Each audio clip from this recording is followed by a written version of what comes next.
مفتی شعیب اللہ خان صاحب کے بیانات کے لیے مفتی صاحب کے آفیشیل چینل کو سبسکرائب کریں اور زیادہ سے زیادہ شیئر کریں۔ الحمد لله نحمده ونستعينه ونستغفره ونؤمن به ونتوكل عليه ونعوذ بالله من شرور أنفسنا ومن سيئات أعمالنا من يهده الله فلا مضل له ومن يضلله فلا هادي له ونشهد أن لا إله إلا الله وحده لا شريك له ونشهد أن سيدنا ومولانا محمدا عبده ورسوله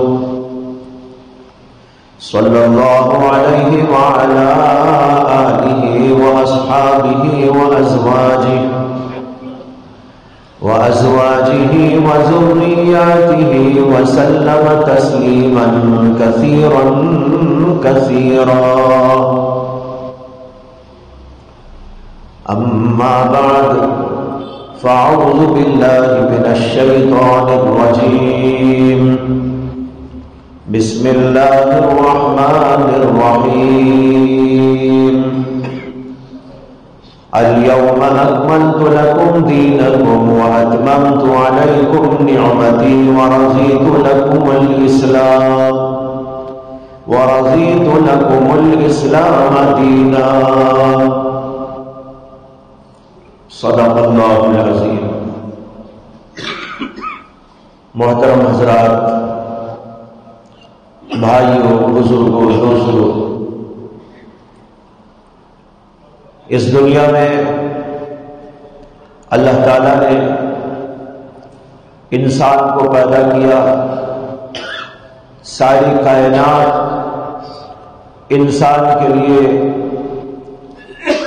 غلام بنا دی، زمین، آسمان، چاند، سورج، ہوائیں، کھیتیاں، بارشیں، جانور، تمام کی تمام مخلوقات کو اللہ تعالیٰ نے انسان کا غلام بنایا، اس لیے کہ انسان اللہ کی وہ عظیم الشان مخلوق ہے جس کو اللہ نے عقل دی ہے، اختیار دیا ہے، پاور دیا ہے، سوچ بچار کی صلاحیتیں دی۔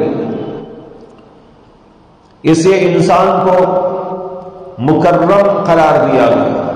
وَلَقَدْ كَرَّمْنَا بَنِي آدَمَ، ہم نے بنی آدم کو مکرم بنایا، قابل تکریم بنایا، یہاں تک کہ آپ کو معلوم ہے کہ جب اللہ نے سیدنا آدم علیہ السلام کو بنایا تو فرشتوں کو حکم دیا کہ آدم کے سامنے سجدہ ریز ہو جائے۔ تمام کے تمام فرشتے حضرت آدم علیہ السلام کے سامنے سجدے میں چلے گئے۔ فرشتوں نے اللہ کے سامنے حضرت آدم کی تخلیق سے پہلے اس بات کا اظہار کیا تھا کہ اللہ، آپ انسان کو کیوں پیدا کر رہے ہیں جبکہ آپس میں خون ریزیاں کریں گے، قتل و غارت گری کریں گے، تقدیس کے لیے، آپ کی حمد و ثنا کے لیے، آپ کی بڑائی اور بزرگی بیان کرنے کے لیے تو ہم تو موجود ہیں۔ نحن نقدس لک، ہم آپ کی تعریف بیان کرتے ہیں، آپ کی عظمت و جلالت بیان کرتے رہتے ہیں، تو پھر انسان کو بنانے کی کیا ضرورت ہے؟ اللہ تبارک و تعالی نے سیدنا آدم علیہ السلام کو بنانے کے بعد حضرت آدم علیہ السلام کے سامنے فرشتوں کو سجدہ ریز ہونے کا حکم دیا، یہ بتانے کے لیے کہ میری یہ مخلوق تم سے زیادہ قابل تکریم ہے، قابل تعظیم ہے، لہذا تم کو بھی حکم دیا جاتا ہے کہ آدم کے سامنے سجدہ ریز ہو جاؤ۔ پھر حضرت آدم علیہ السلام کو اللہ تعالیٰ نے علم کی دولت سے مالا مال کیا. وَعَلَّمَ آدَمَ الْأَسْمَاءَ كُلَّهَا، آدم کو اللہ نے تمام قسم کی چیزوں کا علم عطا کیا.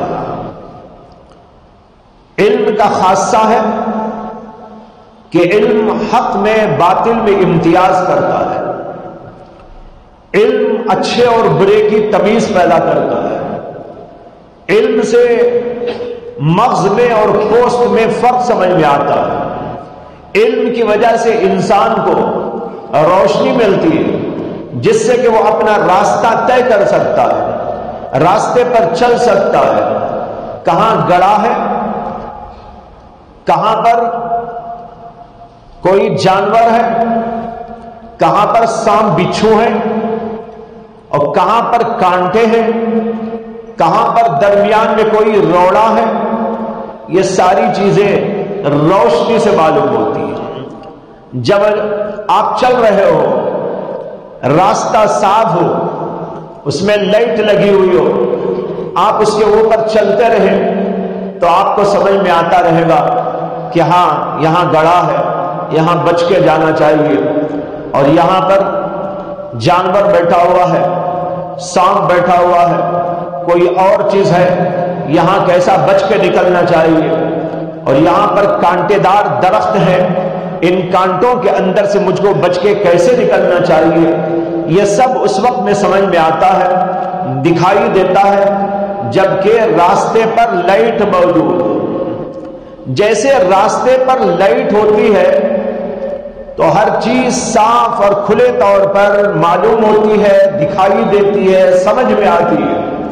اسی طریقے پر علم کی روشنی آدمی کے پاس میں ہوتی ہے تو حق اور باطل کی تمیز ہوتی ہے، اس کو دکھائی دیتا ہے یہ غلط ہے، یہ صحیح ہے، یہ نظریہ عقیدہ صحیح ہے، یہ نظریہ اور عقیدہ باطل ہے، اس کے اندر یہ کھوٹ ہے، اس کے اندر یہ بھلائی ہے.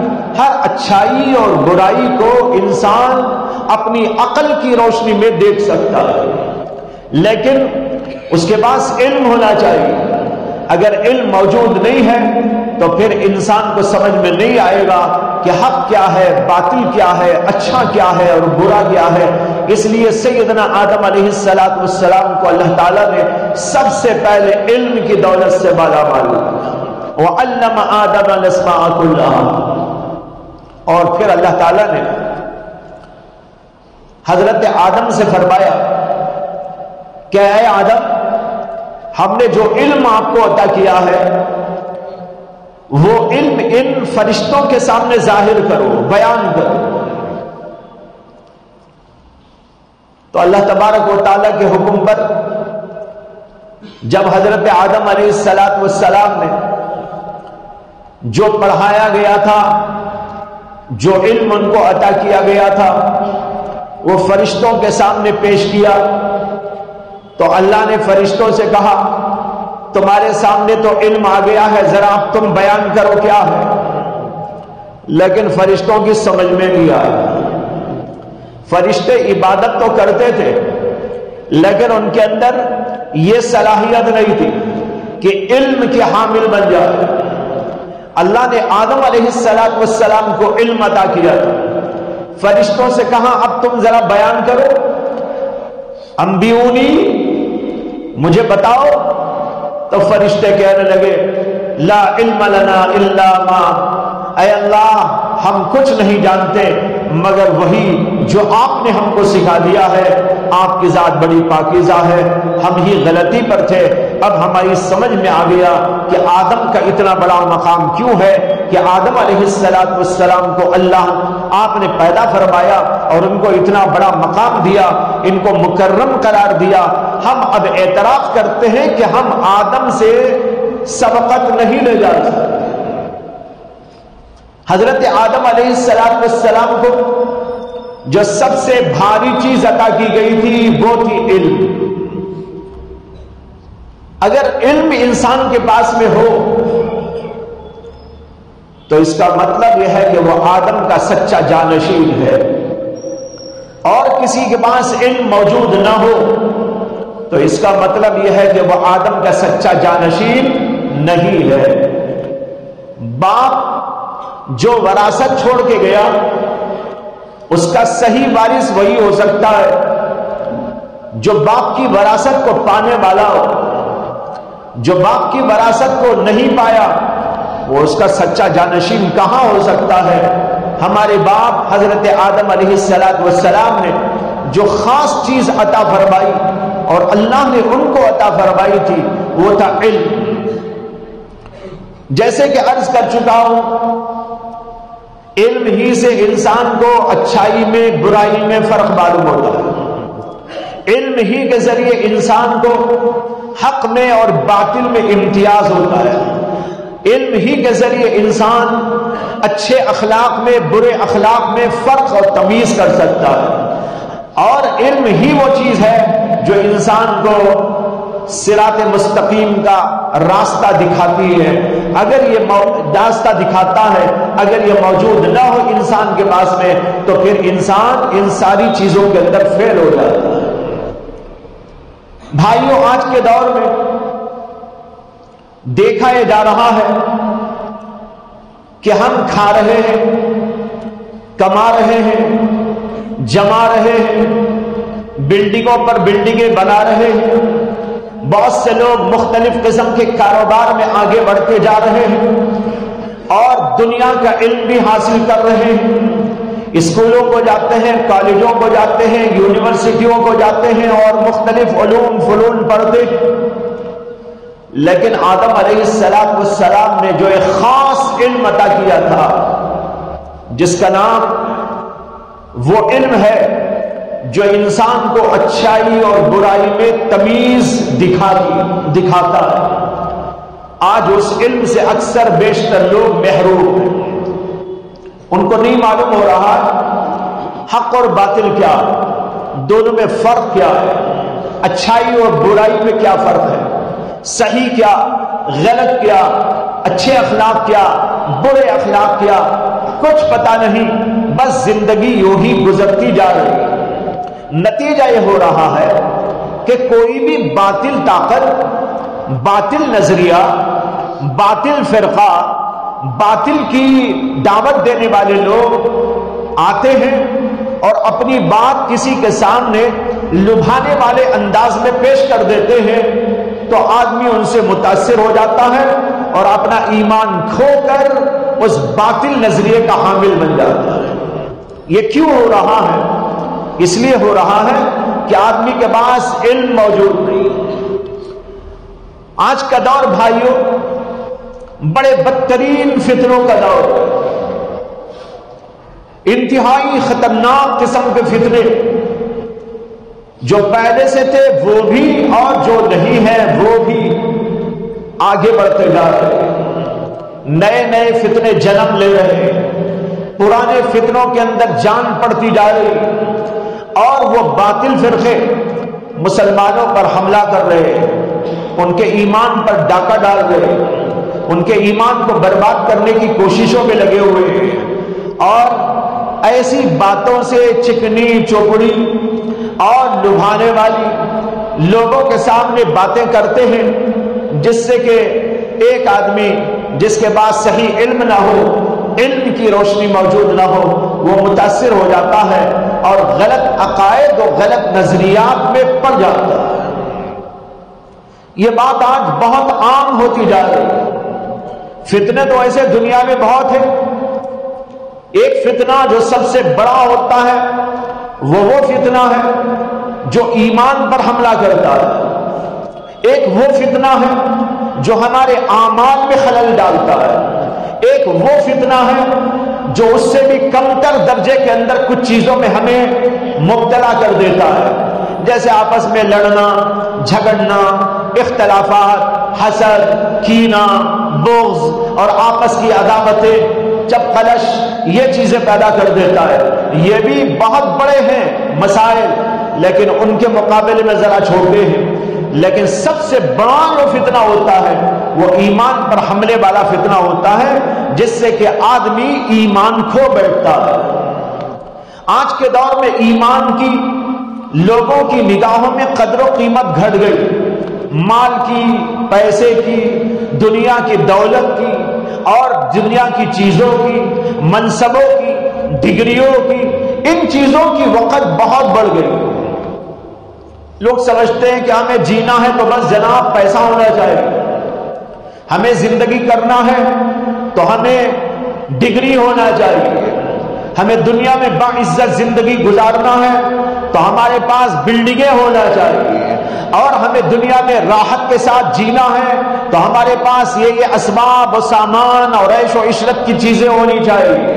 یہ آج نظریہ بن گیا، مادیت نے غلبہ پا لیا ہمارے دلوں پر، ہمارے دماغوں پر، ہمارے افکار پر، ہمارے نظریات پر، اور یہ بات اتنی زیادہ دلوں پہ چھا گئی کہ لوگ اب اس بات کو سوچنے کی عادت ہی چھوڑ چکے کہ بھئی ایمان کیا ہے، آخرت میں جانا ہے، جنت پانا ہے، دوزخ سے بچنا ہے، اللہ کے سامنے کھڑا ہونا ہے، ہمیں وہاں پر کوئی مرتبہ پانا ہے۔ لوگوں کے ذہنوں سے یہ چیزیں اوجھل ہوتی چلی جا رہی ہے تو بس یہ بات دل و دماغ پر چھائی ہوئی ہے، مال چاہیے، پیسہ چاہیے، ڈگریاں چاہیے، منصب چاہیے، جاب چاہیے، جیب بھرا ہوا ہونا چاہیے، یہی دلوں پر، دماغوں پر، افکار پر، نظریات پر بات چھاتی چلی جا رہی ہے، اور لوگ اس بات کو سوچنے کے لیے بالکل تیار نہیں ہے کہ آخرت میں کیا ہوگا اور ہمیں جنت ملے گی کہ نہ ملے گی، اللہ کی رضا ہم پائیں گے کہ نہ پائیں گے، اللہ کے نبی ہم سے راضی ہوں گے کہ نہ ہوں گے۔ ان ساری چیزوں سے بحث اور مباحثہ لوگوں نے بالکل ختم کر ڈالا۔ یہ خود بھی ایک فتنہ ہے، مال کا فتنہ، دنیا کا فتنہ۔ ایک حدیث میں آتا ہے کہ اللہ کے نبی علیہ السلام نے ارشاد فرمایا کہ امر بالمعروف کرتے رہو، نہی عن المنکر کا فریضہ انجام دیتے رہو، اس لیے کہ ایک زمانہ ایسا آنے والا ہے کہ اس زمانے کے اندر تم دیکھو گے شحم مطاع۔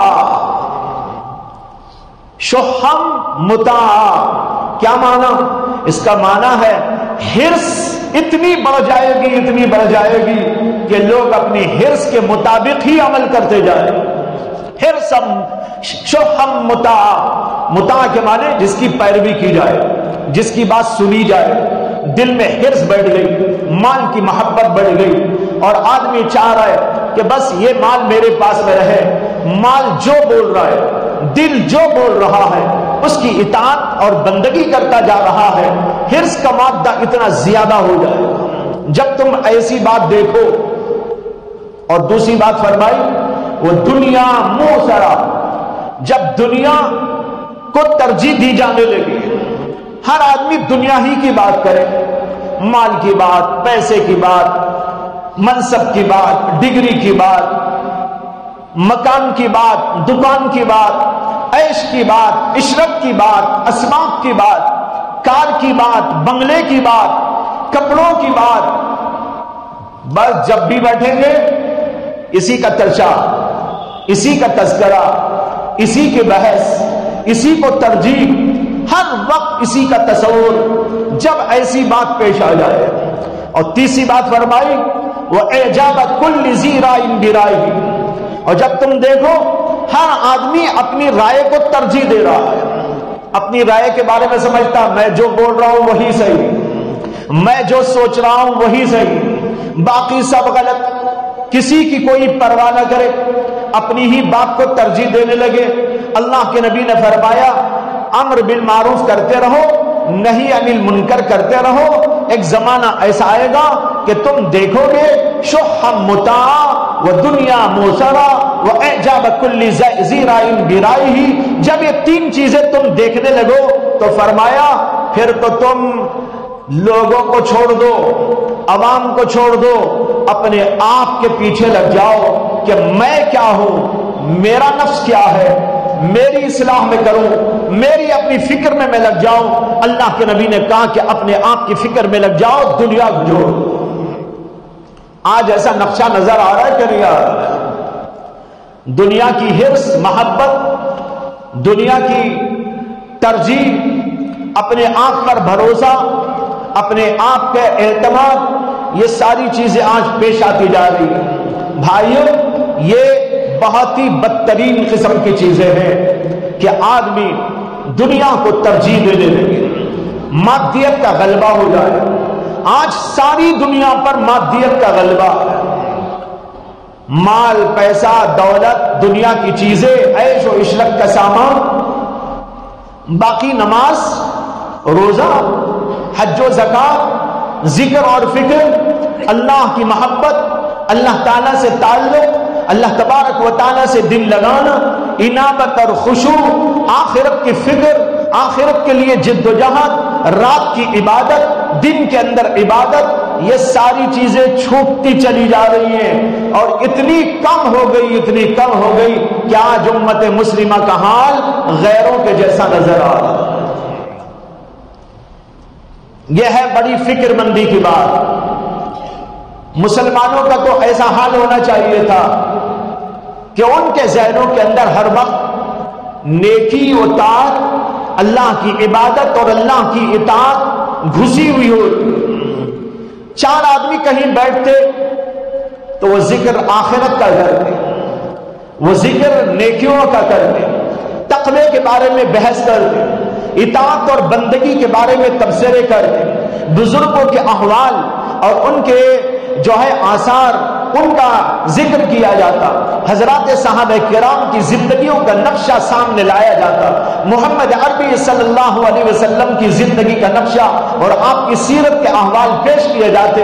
لیکن آج دور دور تک جا کر دیکھ لینا، آپ کو نظر نہیں آئے گا کہ چند لوگ بیٹھے ہو اور وہ ان باتوں کا تذکرہ کر رہے ہو، آخرت کا تذکرہ، جنت کا ذکر اور جہنم کا تذکرہ، جہنم کی وعیدوں اور جہنم کے عذابات کا تذکرہ، جنت اور جنت کی نعمتوں کا تذکرہ، اللہ تبارک و تعالیٰ کے بارے میں، رسول اللہ کے بارے میں اور آپ کی سیرت و سنت کے بارے میں، ان چیزوں کے بارے میں تذکرہ و تبصرہ دور دور تک آپ کو نظر دیا ہے۔ یہاں تک کہ دیکھا جا رہا ہے کہ لوگ میت کو دفن کرنے کے لیے قبرستان جاتے ہیں۔ ایک آدمی کو جس کے اوپر زندگی کا سب سے بڑا حادثہ پیش آیا ہے، موت تو زندگی کا سب سے بڑا حادثہ ہے نا۔ حادثے تو بہت ہوتے ہیں، بیمار ہو گیا حادثہ، ٹانگ ٹوٹ گئی حادثہ، ہاتھ ٹوٹ گیا ایک حادثہ، دانت میں درد ہو گیا حادثہ، ہارٹ اٹیک آ گیا حادثہ، اور بی پی چڑھ گیا حادثہ، دماغ خراب ہو گیا حادثہ۔ ارے یہ سب حادثے ہیں، لیکن سوچو کہ انسان کے لیے سب سے بڑا حادثہ کیا ہے؟ سب سے بڑا حادثہ ہے موت۔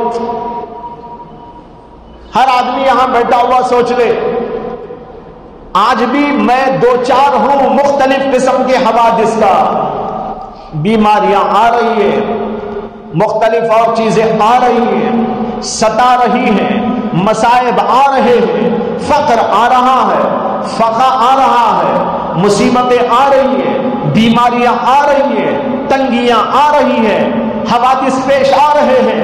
لیکن یہ جتنی بھی باتیں پیش آتی ہیں، ان میں سے بیشتر وہ ہیں جو ختم ہو جاتی ہیں۔ بیماری آئی، علاج ہوا، ختم ہو گئی۔ کوئی ٹانگ ٹوٹ گئی، علاج ہو گیا، ٹانگ جم گئی۔ ہاتھ ٹوٹ گیا تھا، فریکچر ہو گیا تھا، صحیح ہو گیا۔ اور کوئی درد و بیماری آئی، ختم ہو گیا۔ اسی طرح فقر و فاقہ آیا تو چند دنوں کے بعد فقر و فاقے کی جگہ آسائش اور راحت نے لے لی اور آدمی فراغت کے ساتھ زندگی کرنے لگا۔ یہ دنیا کے حوادث ختم ہو جانے والے حوادث ہیں، لیکن بھائیوں موت وہ حادثہ ہے کہ اس کے بعد اس کے ختم ہونے کا سوال نہیں۔ کیا آپ نے کبھی سنا کہ ایک آدمی مر گیا تھا اور اس کو دفن کر دیا گیا تھا، اس کے بعد دوبارہ وہ اٹھ کے آ گیا قبرستان سے اور اپنا دکان کھول کے بیٹھا ہوا ہے اور اپنی کلینک چلا رہا ہے؟ ڈاکٹر صاحب مر گئے تھے، دوبارہ اپنی کلینک میں مجھ کو نظر آئے، فلاں تاجر صاحب بزنس مین ایک جگہ پر انتقال ہو گئے اور 2-3 دن کے بعد میں نے دیکھا ماشاءاللہ اور بڑی دکان بنا کے جما کے بیٹھے ہوئے ہیں۔ کبھی ایسا حادثہ آپ نے سنا بھائی؟ یہ حادثہ کبھی نہیں ہوتا. موت آ گئی ختم ہو گیا. آدمی کی زندگی کا سب سے بڑا، آدمی کی زندگی کا سب سے اخیر حادثہ یہ موت ہوا کرتا ہے. لیکن موت کا کوئی تذکرہ ہی نہیں کرتے ہم لوگ. قبرستان گئے ہیں، ایک آدمی پر سب سے بڑا حادثہ پیش آ چکا ہے. دفن کرنے کے لیے گئے، موت ایک حادثہ، اس کے بعد قبر میں دفن کرنا بھی بہت بڑا حادثہ ہے.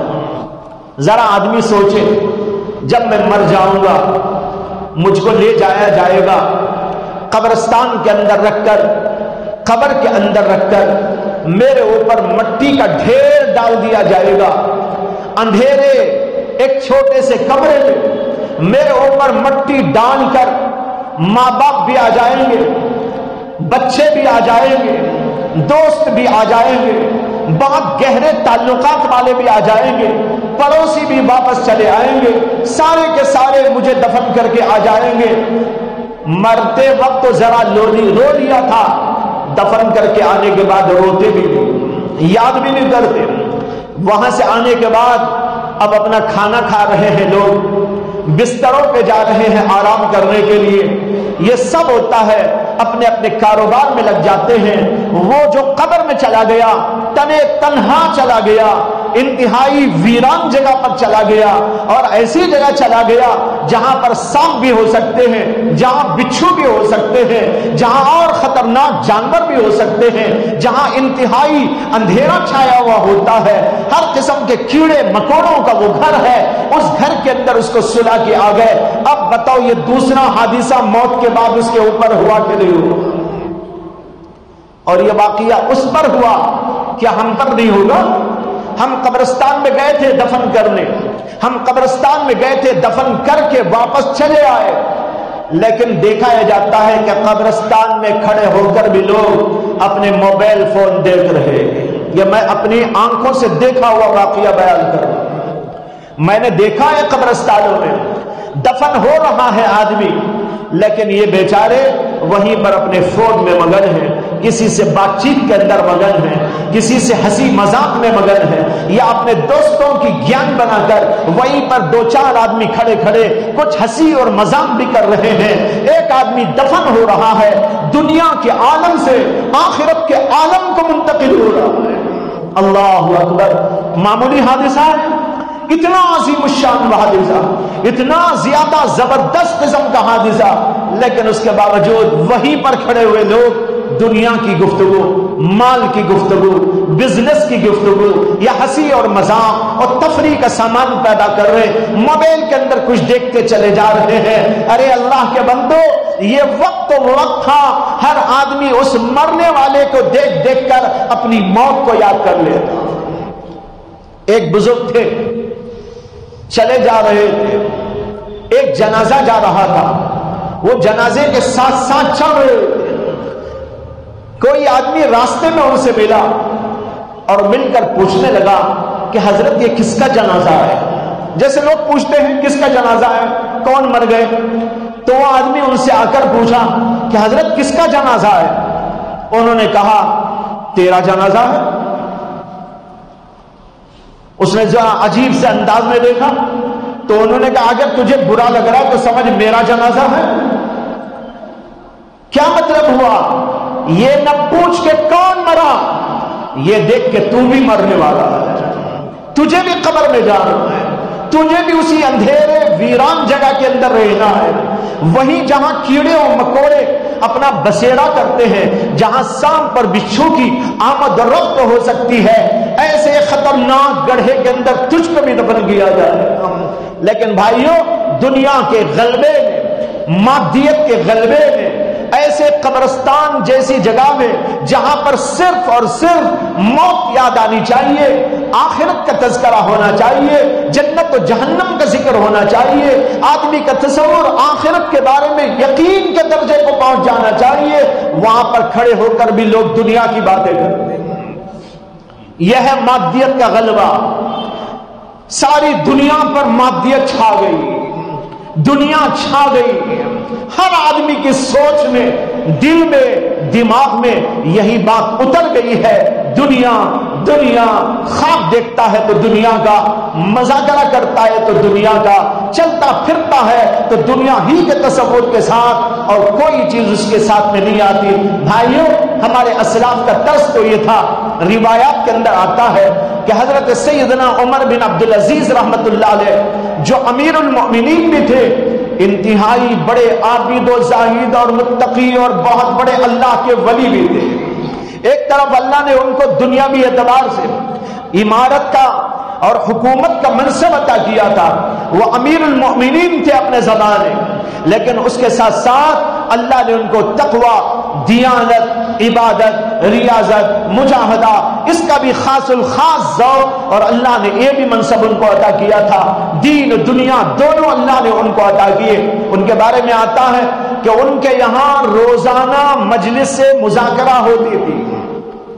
ہر رات جب مذاکرے کی وہ مجلس قائم ہوتی تو اس کے اندر حضرات فقہا کو جمع کیا جاتا، علماء وقت کو جمع کیا جاتا، مشائخ طریقت کو جمع کیا جاتا، یہ اہل علم، اہل فقہ، اہل دانش، اہل عقل، اہل دل حضرات جمع ہوتے۔ اس مجلس کا کیا نقشہ ہوتا تھا، تاریخ میں اس کو کھینچا گیا۔ تاریخ کہتی ہے یہ حضرات وہاں پر بیٹھ کر صرف اور صرف جنت کا تذکرہ کرتے تھے، دوزخ کا تذکرہ کرتے تھے، موت کو یاد کیا کرتے تھے، قبر کے بارے میں باتیں ہوا کرتی تھی۔ ہر روز یہ مذاکرہ ہوتا تھا عمر بن عبدالعزیز رحمت اللہ علیہ کے محل میں اور گھر میں، کہ علماء آئے ہیں، فقہاء آئے ہیں، مشائخ جمع ہیں، اہل دل حضرات موجود ہیں، وہ سب کا سب کے سب بیٹھ کر اسی کا ذکر کر رہے ہیں۔ موت آنے والی ہے، موت کے یہ حالات ہیں، قبر کے یہ حالات ہیں، وہاں کا یہ نقشہ ہے، اور جنت ایسی ہے، دوزخ ایسی ہے، وہاں کے عذابات ایسے ہیں، یہاں کی نعمتیں ایسی ہیں، اور یہ کہہ کر روتے رہتے تھے۔ کیسا روتے تھے وہ بھی نقشہ کھینچا۔ کانو یبکون، وہ حضرات رویا کرتے تھے، کأن بین ایدیہم الجنازہ، اس طرح رویا کرتے تھے جیسے کہ ان کے سامنے کسی کا جنازہ رکھا ہو۔ جیسے آدمی جنازہ رکھ کر قریبی آدمی کا رو لیتا ہے، یہ حضرات جنت کا ذکر، دوزخ کا ذکر، قبر کا ذکر کر کے رویا کرتے تھے۔ حضرت عثمان غنی رضی اللہ عنہ کے بارے میں روایت میں آتا ہے کہ حضرت عمر، حضرت عثمان غنی کے سامنے موت کا تذکرہ ہو جاتا، قبر کے بارے میں کچھ تذکرہ ہو جاتا، یا کہیں قبرستان کے اوپر سے ان کا گزر ہو جاتا، اتنا روتے جس کی کوئی حد و نہایت نہ ہوتی، داڑھی تر ہو جاتی، حالت خراب ہو جاتی۔ لوگوں نے ان سے پوچھ لیا کہ حضرت آپ قبر کو دیکھ کر اتنا کیوں روتے؟ انہوں نے کہا تمہیں خبر نہیں، میں نے محمد الرسول اللہ صلی اللہ علیہ وسلم سے سنا ہے کہ آپ نے ارشاد فرمایا ما رأیت منظرا قط والقبر افزع منه، میں نے کوئی بھی منظر قبر سے زیادہ بھیانک ناک نہیں دیکھا۔ اللہ کے نبی کا ارشاد، آپ کہتے ہیں اس سے بڑھ کر میں نے کوئی بھیانک نقشہ نہیں دیکھا، اس لیے میں روتا ہوں کہ اللہ کے نبی کی حدیث میں نے سنی۔ ایک بار نبی اکرم صلی اللہ علیہ وسلم حضرت برا بن عازب کو لے کر کہیں جا رہے تھے، مدینے کے گلیوں، چلتے چلتے مدینے کے باہر نکلے، قبرستان والا حصہ آیا، وہاں پر دیکھا کہ کچھ لوگ قبرستان کے اندر جمع ہیں۔ اللہ کے نبی نے پوچھا کہ برا یہ لوگ کیوں بیٹھے ہوئے ہیں، یہ لوگ کیوں کھڑے ہوئے ہیں؟ حضرت برا ابن عازب نے عرض کیا کہ یا رسول اللہ ایسا لگتا ہے کہ کوئی جنازہ ہے، جنازے کی تدفین کے لیے لوگ جمع ہیں۔ اتنا کہتے ہی نبی اکرم صلی اللہ علیہ وسلم ذرا تیز تیز قدموں سے اس طرف جانے لگے، یہاں تک کہ اس مجمع میں پہنچ گئے۔ حضرات صحابہ نے آپ کو دیکھا، جگہ دے دی، آپ آگے تشریف لے گئے اور قبر کے قریب میں بیٹھ گئے۔ حضرت برا کہتے ہیں کہ میں بھی دوڑتا رہا اللہ کے نبی کے ساتھ، اور میں بھی آپ کے قریب پہنچ گیا۔ جب وہاں پر پہنچ گئے تو اللہ کے نبی صلی اللہ علیہ وسلم کو دیکھا گیا کہ آپ کے آنسو نکل رہے ہیں اور آپ زار و قطار روتے جا رہے ہیں، اور پھر لوگوں نے تدفین کر دی۔ جب قبرستان میں قبر کا معاملہ ختم ہوا، اللہ کے نبی علیہ السلام نے جو لوگ وہاں موجود تھے ان سے خطاب کرتے ہوئے فرمایا کہ اے لوگوں، اسی جیسے دن کے واسطے عمل کرو، یہ دن تم سب کو پیش آئے گا۔ یہ دن یعنی موت کا دن تمہیں بھی پیش آئے گا، ہر آدمی کو پیش آئے گا۔ اس جیسے دن کے واسطے تیاری کرنا ہے، اس جیسے دن کے لیے اپنے آپ کو عمل سے آراستہ پیراستہ کرنا ہے۔ تو بھائیو، آج یہ بھلا دیا گیا۔ میری بات طویل ہو گئی، میں نے بات یہاں شروع کی تھی۔ علم کی انتہائی ضرورت، اس لیے کہ آدم علیہ السلام نے علم کا ورثہ چھوڑا ہے۔ جو آدمی ہوگا اس کو علم حاصل کرنا ضروری ہے، جو انسان کو حق و باطل کی تمیز سمجھائے۔ لیکن علم نہ ہونے کے نتیجے میں ہر فتنہ لوگوں کو اپنے گھیرے میں لے رہا ہے، عجیب عجیب فتنے، لیکن لوگوں کے ذہنوں پر مادیت سوار، اسی پر بحث لمبی ہوگی، اس کا کوئی مذاکرہ نہیں۔ حق کیا، باطل کیا، اچھا کیا، برا کیا، جنت کیا، دوزخ کیا، اس کے بارے میں کچھ بھی نہیں، لوگ جانتے نہیں۔ یہاں تک کہ اس لا علمی اور جہالت اور بے وقوفی کے نتیجہ ہو رہا ہے کہ لوگ آتے ہیں باطل فرقے والے، ایک آدمی کو پٹی پڑھاتے ہیں اور وہ ان کے ساتھ چلا جاتا ہے۔ آج بڑی کثرت کے ساتھ ایسے واقعات پیش آتے جا رہے کہ فتنوں نے اپنے گھیرے کو وسیع کر لیا اور لوگوں کو اپنے دام فریب میں گرفتار کرتے جا رہے ہیں۔ کوئی گوہر شاہی فتنہ اٹھا ہوا ہے، لوگ ایک بے وقوف آدمی کا کلمہ پڑھ رہے ہیں۔ یہ میں نے خود ان لوگوں کے ویڈیو دیکھے جس کے اندر یوں پڑھایا جا رہا ہے، نعوذ باللہ، نقل کفر نباشت، وہ پڑھ رہے ہیں اور پڑھا رہے ہیں لا الہ الا اللہ، ریاض رسول اللہ، اور ہماری بہنیں پڑھ رہی ہیں، ہماری بچیاں پڑھ رہی ہیں، ہمارے اندر کے مرد پڑھ رہے ہیں، ہمارے اندر کے نوجوان پڑھتے جا رہے ہیں۔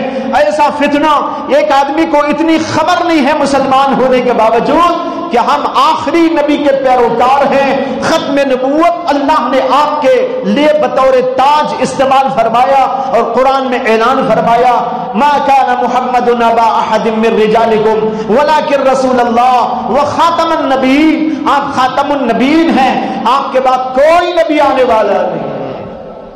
لیکن یہ عقیدہ لوگ جانتے نہیں۔ کوئی آدمی آ کے الٹی سیدھی پٹی پڑھاتا ہے اور عجیب عجیب تعویلیں کر کے عقیدے کو خراب کرتا ہے، اور آدمی کے پاس علم نہ ہونے کی وجہ سے پڑھا لکھا بھی، پڑھے لکھے سے مراد دنیاوی پڑھے لکھے، کالج میں پڑھتے ہیں، یونیورسٹیوں میں پڑھتے ہیں، اسکولوں میں آ کر پڑھتے ہیں، لیکن دین کا علم حاصل نہیں کرتے، ڈاکٹر بن جاتے ہیں، گریجویٹ بن جاتے ہیں، بہت بڑے بڑے عہدوں پر فائز ہو جاتے ہیں، یہ وہ دنیا بھر کی تعلیم حاصل کر لیتے ہیں، اور مولویوں کو اپنے آپ کا علم، ان کا علم نہ ہونے کی وجہ سے بے وقوف سمجھتے ہیں، لیکن اتنے بڑے بے وقوف ہوتے ہیں کہ ان لوگوں کو کوئی چکر میں ڈال دے ایمان اپنا کھو جاتے ہیں۔ بھائیو، اس صورتحال میں بہت ضرورت ہے اس بات کی کہ ہم اپنے ایمان کو مضبوط کریں۔ ایمان کی مضبوطی کے لیے سب سے پہلی چیز ہے علم کا حاصل کرنا۔ اگر علم ہم نے حاصل نہ کیا تو پھر ہمارے پاس اپنے ایمان کے بچاؤ کا، اپنے یقین کے بچاؤ کا، اپنے عقائد و نظریات کے بچاؤ کا کوئی بھی حل نہیں ہوگا، اس کے لیے کوئی راستہ نہ ہو۔ اس لیے میں نے اس ٹاپک کو شروع کیا تھا، لیکن بات درمیانی اور اسی طرح تمہیدی لمبی ہو گئی۔ اس کے بارے میں پھر انشاءاللہ گفتگو کروں گا اور بتاؤں گا کہ آج کے حالات کیا ہیں، کس کس قسم کے فتنے دنیا میں رونما ہو کر لوگوں کو اپنی طرف مائل کر کے بے ایمانی کا شکار بناتے جا رہے ہیں، اور اس کے ساتھ یہ بھی کہ اس کے بچاؤ کی تدبیریں کیا ہیں، موجودہ دور میں ہم لوگوں کو کرنا کیا ہے۔ وآخر دعوانا ان الحمد للہ رب